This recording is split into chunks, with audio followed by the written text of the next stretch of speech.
JHS Tone Clinic, Ruben. So we attended the Tone Clinic, and I didn't really know what to expect. Never been to one.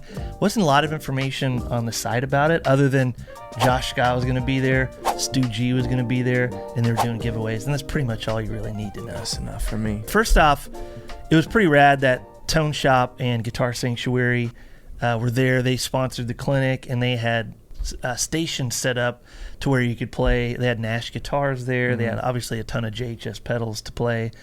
And so that was really cool. People getting a chance to, play around with some pedals. I mean, pretty much any JHS pedal you can imagine was there. And then, of course, just getting a chance to hear from Josh and Stu, super enlightening. So what were your takeaways from it? As far as the actual clinic goes, first of all, Stu G's tone is phenomenal.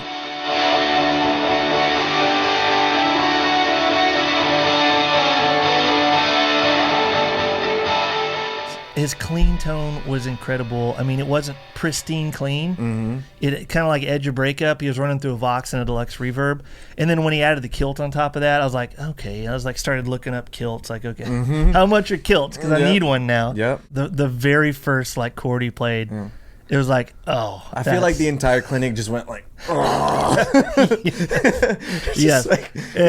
But also Josh's fuzz tone.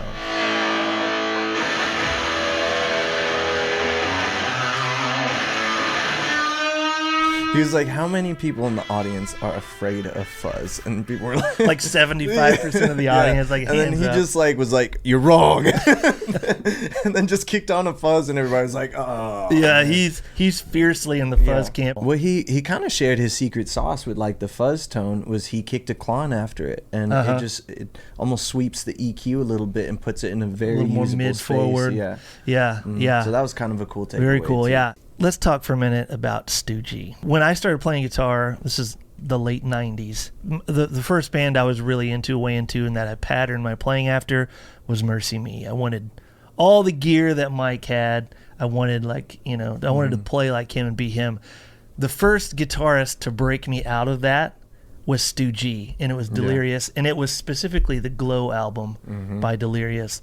That album changed my life. It just opened my mind up to what a guitar could sound like. I kind of worked in reverse because I started with Mike, and then I went to Stu G, who was an influence on Mike, and then I went to U2, who was an influence on both of them. Yeah, so I kind of worked my way backwards, but like I said, it made me rethink what sounds you can make on a guitar. Kind of piggyback off of what you said about Stu G, I think you talking about how you went backwards and kind of worked your way back.